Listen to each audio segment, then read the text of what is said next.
What's up guys, this is Astranox, Mediator Kawerik showcase in RTA. So he's been performing better than the last video, of course. It's great when I'm the one picking Fallen Cecilia and they cannot have her, stuff like that. You can ban, pre-ban, don't have to deal with Landy. I'm pre-banning Landy all the time, of course. Kawerik, would get this, the whole team would get destroyed versus Landy.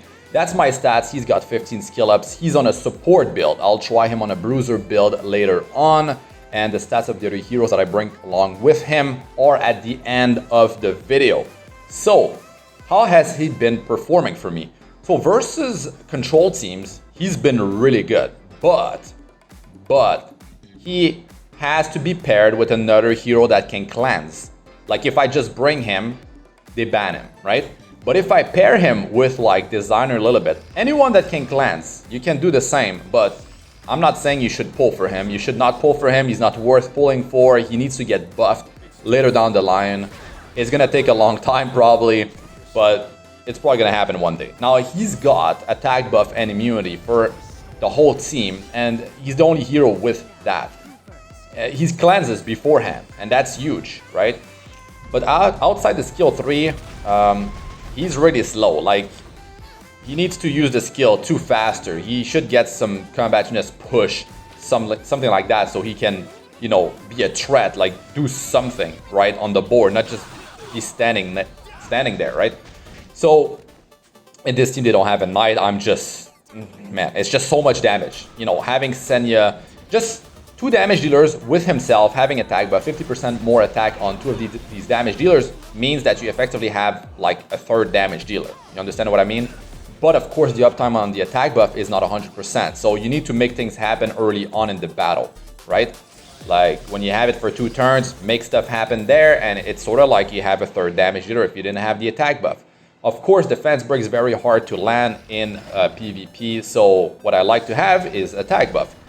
Now, by doubling up on the cleansers, control teams, if they just ban one, you still have one. If you go in there, sometimes they're like, oh man, forget it. He's gonna deal with our debuff. I'll just ban someone else. Like maybe they ban my Ruel, right? Because they don't want the sustain of Ruel. That's too dangerous.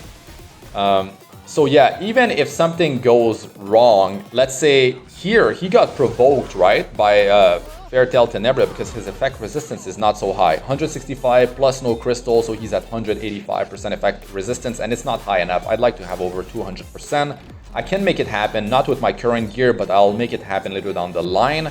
He has great survivability, like high health, like over 7,000. The defense is very high as well, so it's easier to keep him in play. And even if they work hard at taking him down, the Snow Crystal, in my case, is triggering. Let's say you had him on a Durandal. That would be insane. Some battles, they go hard at him, and Durandal can just keep on giving combativeness. It's not limited to 1 per turn like Snow Crystal, but it doesn't give you effect resistance. That's why you need to have a high amount before. That's it. You need to rely on your gear. So Archdemon Shadow, she's just going crazy. She just pops off left and right. She's just counter-attacking as skill 1 into skill 2. He's a support. Mediator Kawerik is a support on a support build. Of course, if you guys are like, yo, Archdemon Shadow showcase, okay, understandable, right? But he's supporting the team. That's what I'm trying to get at, and I'll try to give you guys the pros of this heroes. Of course, I talk a lot about the cons, but what has been working for me? The skill 3, very powerful stuff. But outside of that, he sort of like falls off after he uses it, right?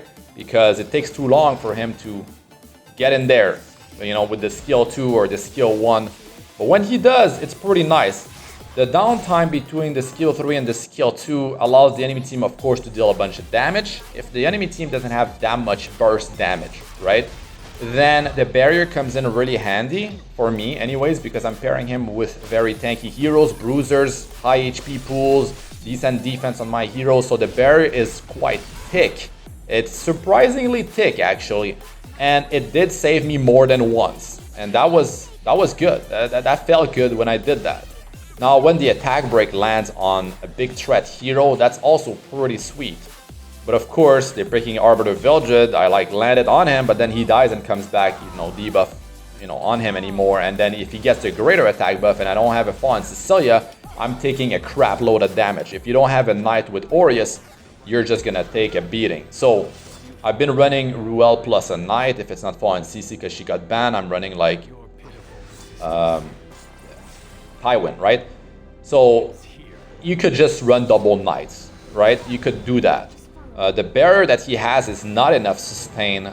Takes too long to have it going. I actually, in some fights, I actually opened with the skill 2 instead of the skill 3 because I had like maybe a little bit or there was no debuffs on my team. And I just delayed the attack buff for myself just because I wanted to keep a hero in play longer.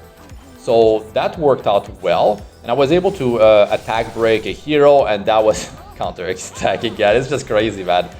So yeah, I was able to keep that hero in play and I was able to attack break the target. But of course you need to build effectiveness, which is not the hardest to do because he's got great survivability stats. Unless you're going for a bruiser build, now you're gonna need way too many stats and I don't even know if he has enough damage to even, so you can even pull it off as a bruiser, right? Mediator Kawerik. But I'll try that out later on. Look at how long our Demon Shadow is staying alive because yeah, the barrier kept her alive, of course. I mean, Fallen Cecilia kept her alive as well. The constant barriers from herself, I think that's what really kept her alive, plus the Aureus.